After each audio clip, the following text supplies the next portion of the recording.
Amigas y amigos, bienvenidos. Bienvenidos una vez más a Refil 100. El programa de hoy va sobre la historia del libro El Pame Nómada y sobre la historia inmediata a la fundación de la ciudad de Doctor Arroyo, Nuevo León. Y es así como comenzamos. En una sesión anterior, ya he indicado que el 22 de septiembre del 2026, la ciudad de Doctor Arroyo celebrará el bicentenario de su fundación. Y como yo nací y crecí en ese lugar, he decidido sumarme a esa celebración. Y para hacerlo, he escrito este pequeño libro que va sobre la historia y desarrollo de ese pueblo y también sobre algunos aspectos de mi vida personal.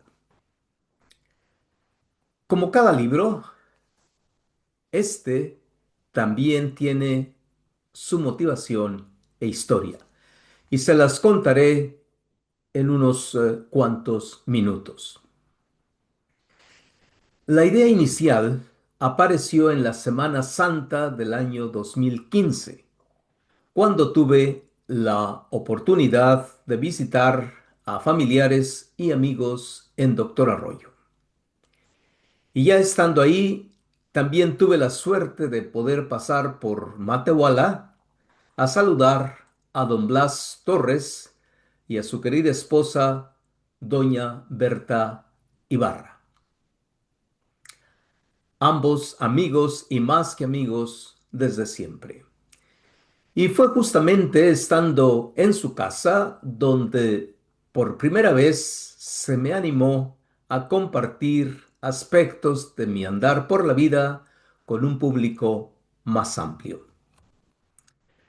Más tarde, en el periodo de la pandemia de la COVID, en uno de esos momentos de silencio en el que reflexionaba acerca del valor y la fragilidad de la vida humana, me nació el deseo de honrar la memoria de gente que dejó huellas profundas en mi vida, de mis héroes, si es que así se puede decir. Para ello empecé a pensar en todos aquellos que de una u otra manera me ayudaron a crecer y ser quien ahora soy. Y terminé concluyendo que debería escribir algo sobre la vida del padre Salvador Perales Cázares y del profesor Juan Reyes Cortés, ambos también nacidos y crecidos en Doctor Arroyo. Con esa idea en mente, empecé a buscar información sobre la vida del padre Perales y me puse en contacto con el profesor Juan Reyes. Sin embargo, muy pronto descubrí que nadie me podía decir con claridad lo que el padre Perales había hecho y pensado o escrito a lo largo de su vida.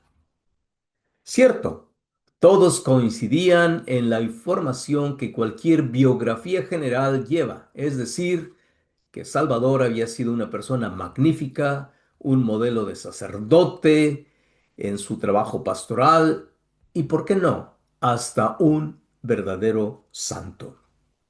Sin embargo, aparte de eso y de algunas anécdotas personales, los consultados ya no tenían mucho que decir.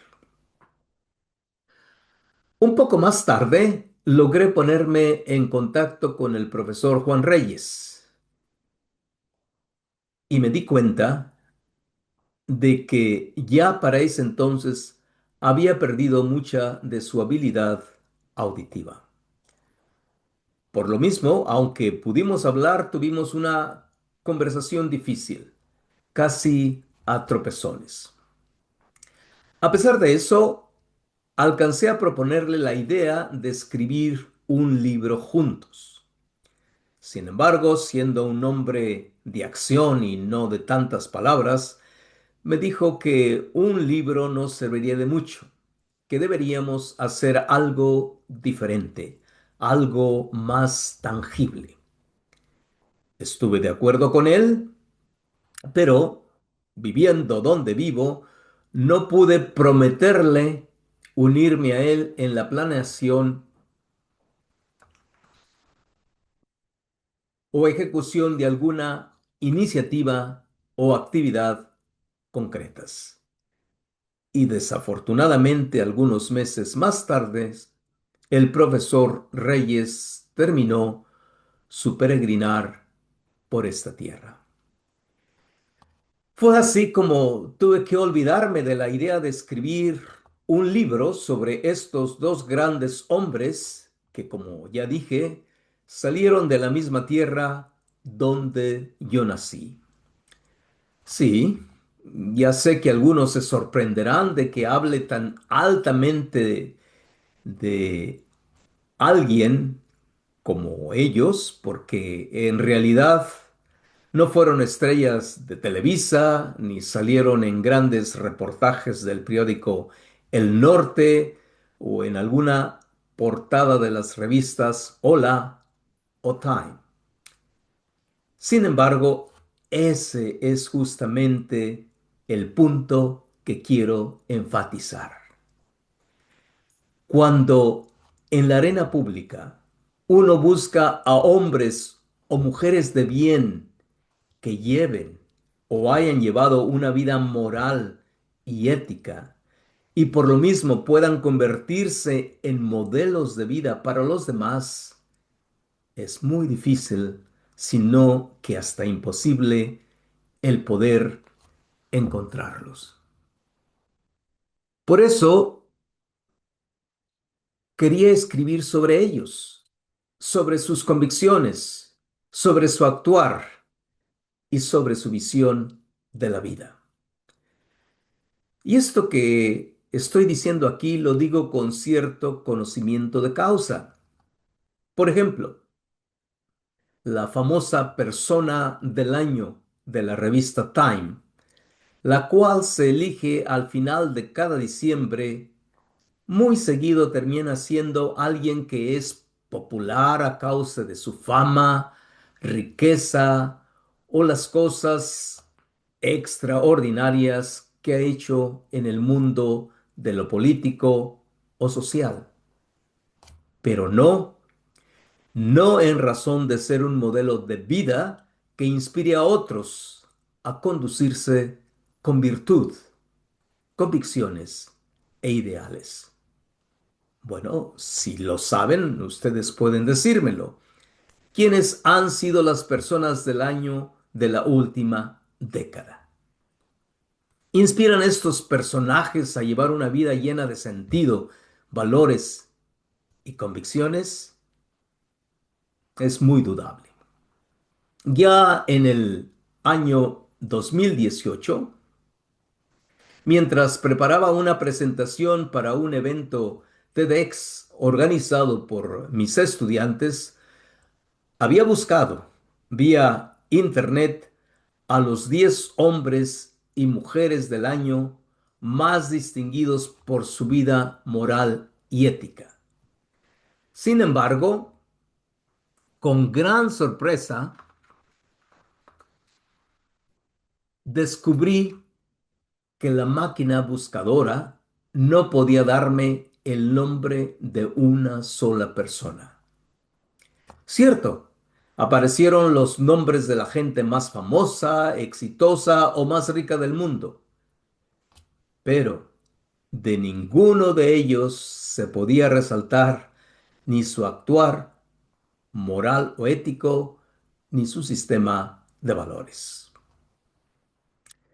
Así pues, habiendo desechado la idea de escribir un libro sobre mis héroes a causa de no tener información ni materiales suficientes sobre lo que hicieron y pensaron en su vida, empecé a pensar que a mí no debería pasarme lo mismo, que debería poner por escrito algo de lo que he hecho y pensado a lo largo de los años que he vivido, para que mi familia, familiares y amigos me conozcan mejor.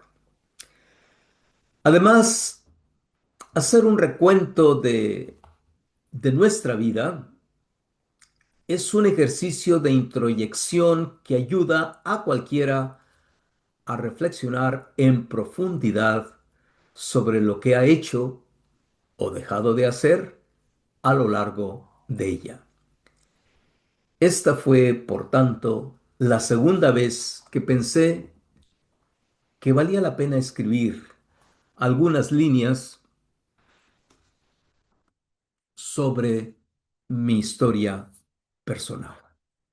Y eso es justamente lo que hago en el pequeño libro que ya les he presentado. Pero además de hablar sobre esos aspectos de mi historia personal, el pequeño libro en cuestión también cuenta la historia de la fundación del pueblo de Doctor Arroyo y de su gente. Y en esta segunda parte del programa lo que quiero hacer es ahora poner el contexto inmediato anterior a la fundación de este pueblo que tanto queremos. Para empezar, deberíamos indicar que hay un debate acerca de cómo llegaron los primeros habitantes al continente latinoamericano, o diríamos mejor al continente americano en toda su extensión. Sin embargo, a pesar de ese debate que hay, lo que nunca se ha puesto en duda es que esos primeros pobladores llegaron del extremo oriente asiático usando el estrecho de Bering. Los detalles de toda esa historia por el momento no los tratamos aquí, pero vamos a enfocarnos en lo que a nosotros directamente nos concierne en cuanto a la región norte y noreste de lo que hoy es la República Mexicana. Pues bien, para, para empezar, debe decirse que de la gente de estos pueblos del norte y noreste de México, poco se conoce. Y se conoce poco porque para llegar hasta aquí, desde España o desde el centro de México, pensando en el siglo XVI, había que vérselas no solo con las distancias, sino también con las montañas, el calor y la aridez de la región. Además, también debe señalarse que los habitantes de esta extensa región no vivían en grandes poblaciones, sino en grupos pequeños que solían moverse de un lugar a otro, dependiendo de si había agua, los cultivos que tenían y la comida que podían encontrar en los lugares donde se iban quedando, ya fuera por periodos cortos o por temporadas más largas.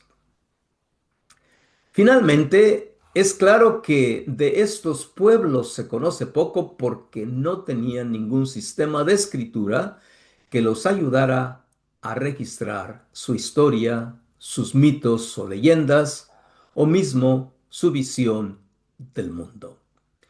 Por eso, lo poco que sabemos de ellos es lo que los conquistadores y colonizadores españoles registraron y nos quisieron compartir a través de sus crónicas y narrativas.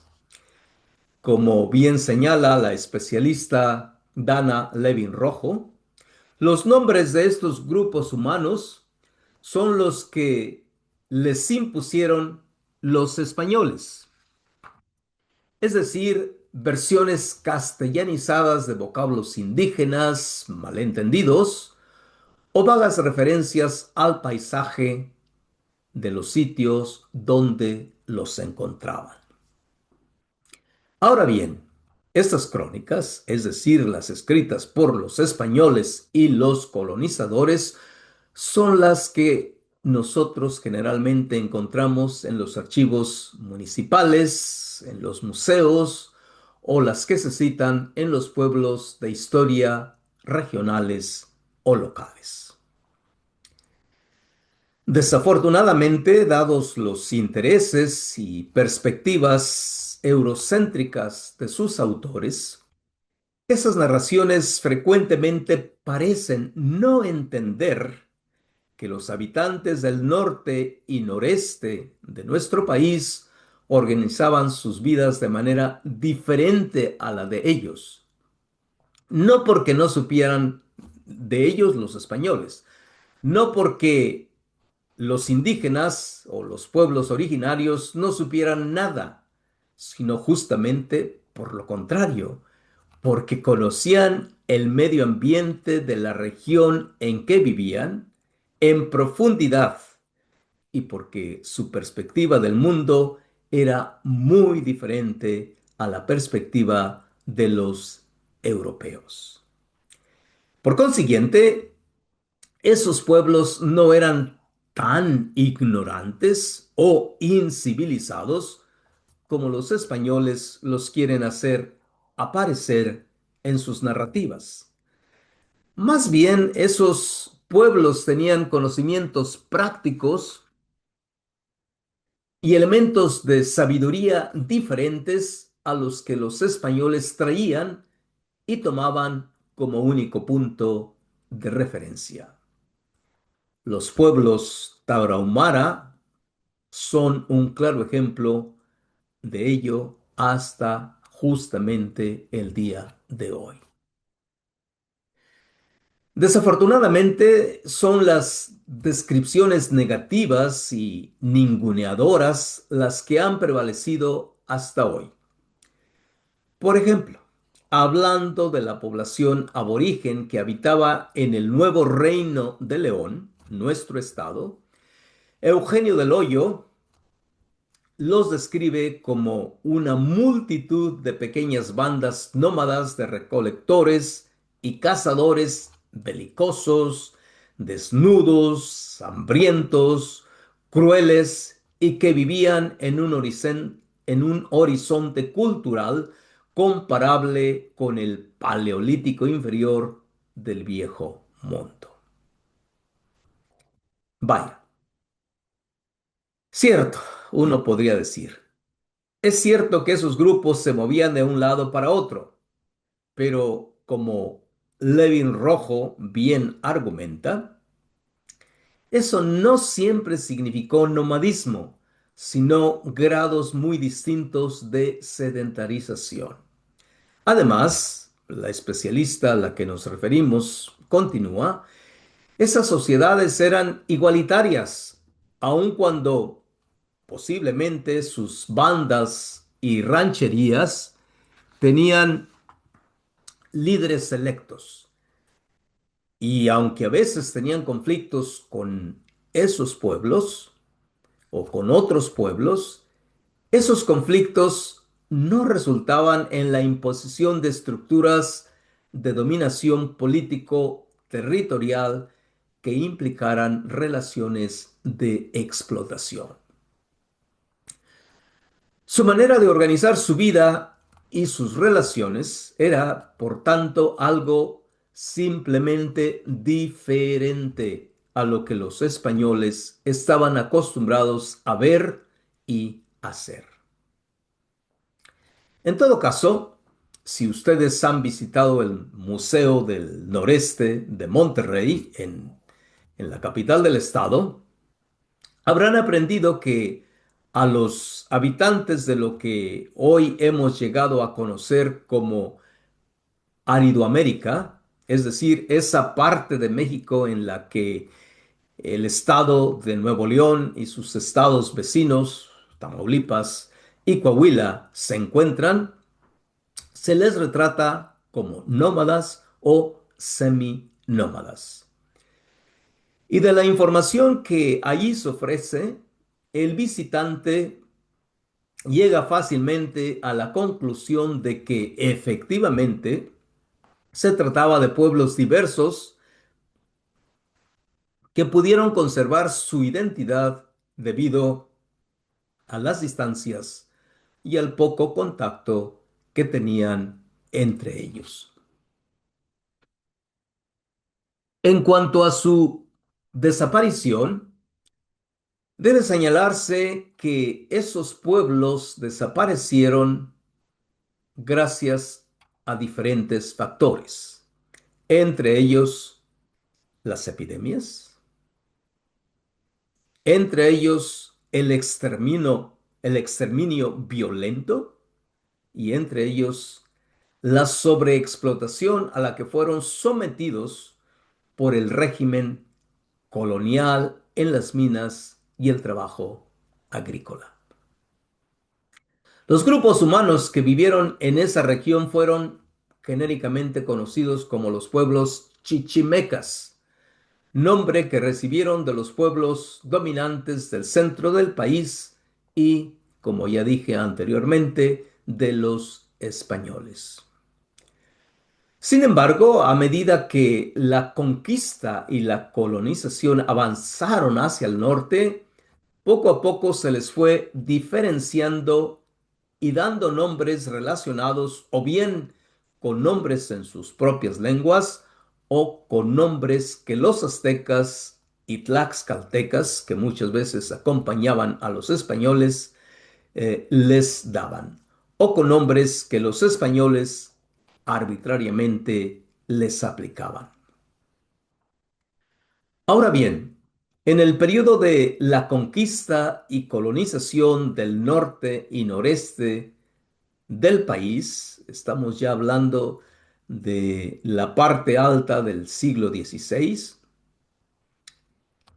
en la medida en que los pueblos chichimecas, esos que vivían en esa región, desconocían las intenciones de los españoles y sus acompañantes, les daban la bienvenida y se mostraban dóciles y amigables con ellos. Sin embargo, tan pronto como se percataban de que esos hombres blancos traían la intención de apoderarse de las tierras por las que ellos libremente transitaban para cazar y recoger frutos, se tornaban violentos, desde luego, y los rechazaban.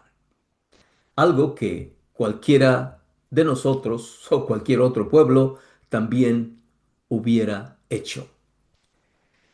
Y esa actitud de violencia y rechazo de los españoles se estableció cada vez más porque a medida que la conquista y la colonización avanzaban, los españoles iban esclavizando a los naturales para hacerlos trabajar en las minas o en los trabajos del campo.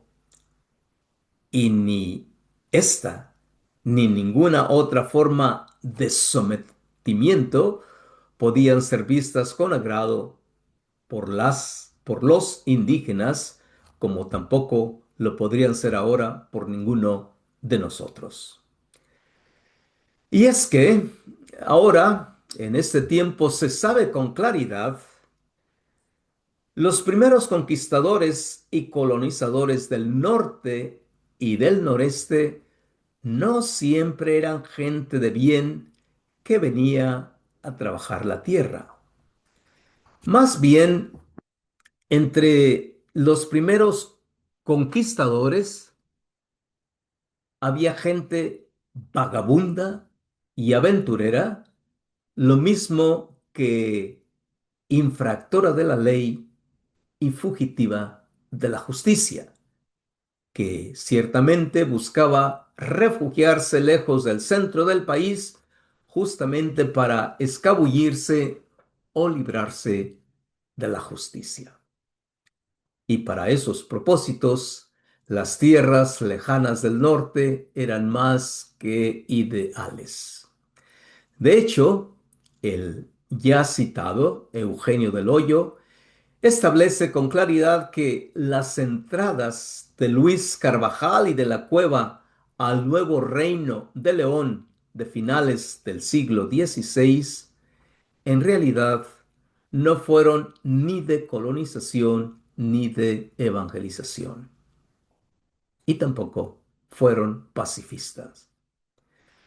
Los hechos muestran que fueron realmente esclavistas. Carvajal, por tanto, parecía no haber olvidado sus tiempos de tratante de negros en las islas de Cabo Verde, y ahora, siendo gobernador y capitán general del nuevo Reino de León, quería recoger grandes beneficios al esclavizar a los indios a gran escala. Y aquí me detengo. Con esto quiero animarlos a que adquieran el libro El Poma Nómada y que sigan ustedes leyendo la historia que en él está escrita. Como siempre, les doy las gracias por estar con nosotros y los vuelvo a invitar una vez más a que se suscriban al canal y a que vean nuestros programas. Como siempre, se les desea lo mejor y nos veremos en una próxima edición. Adiós.